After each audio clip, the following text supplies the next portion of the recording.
SRA के तहत जो है झोपड़पट्टी का पुनर्वसन विकास किया जाता है और रोज नियम कानून बनाए जाते हैं, लेकिन बिल्डर तो उसे मानने को तैयार नहीं होते हैं। और इसी के तहत जो है अब महाराज झोपड़पट्टी क्षेत्र संशोधन व पुनर्वसन कानून को संशोधित करने को राज्य मंत्रिमंडल ने मंजूरी दे दी है।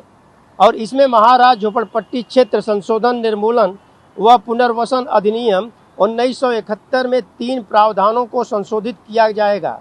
इस संशोधन के बाद राज्य में झोपड़ा धारकों को किराया नहीं देने वाले बिल्डरों से राज्य सरकार राजस्व कानून के तहत वसूली करेगी। झोपड़पट्टी पुनर्वसन योजना में झोपड़ा धारकों को संक्रमण शिविर में रहने की व्यवस्था में वैकल्पिक निवास देने के बजाय किराया दिया जाता है, लेकिन झोपड़ा धारकों को बिल्डर कई बार किराया अदा नहीं करते। इसलिए ऐसे बिल्डरों से बकाया वसूली के लिए 33B में प्रावधान किया गया है।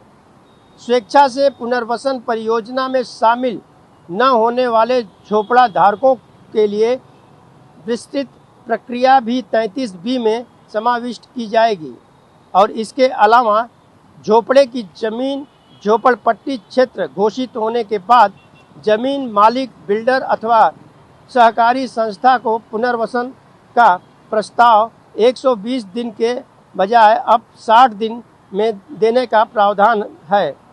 60 दिनों में प्रस्ताव नहीं देने पर झोपड़पट्टी क्षेत्र का पुनर्वसन दूसरे प्राधिकरण को सौंपा जा सकेगा और इसके लिए कानून की धारा 15A में संशोधन किया जाएगा। वहीं मुंबई महानगर क्षेत्र में झोपड़पट्टी पुनर्वसन योजना को सरकारी अर्ध सरकारी महामंडल प्राधिकरण अथवा स्थानीय निकाय द्वारा संयुक्त भागीदारी के तहत शुरू करने के लिए 30 दिनों में आश्रय पत्र देने के बाद जमीन को 30 साल के लिए किराए पर उपलब्ध कराई जाएगी। इससे योजना को लागू करने के लिए बैंक अथवा वित्तीय संस्थाओं से और आर्थिक सहायता मिलना संभव हो सकेगा। इसके लिए कानून की धारा 15A में संशोधन किया जाएगा। और बिल्डरों की मनमानी के चलते इसी के कारण अब यह जो है मंत्रिमंडल ने इसे जो है संशोधित किया है। अब देखने की बात यह होगी कि बिल्डर के ऊपर जिस तरह से राज्य सरकार ने कानून एक नया लगा दिया है कि अगर वो झोपड़पट्टी धारकों के किराए में कोताही करते हैं, समय पे किराए नहीं देते हैं, तो उनके खिलाफ सख्त कार्रवाई किया जाएगा। ऑन टीवी न्यूज़ के लिए कैमरामैन बाला के साथ हरीश तिवारी।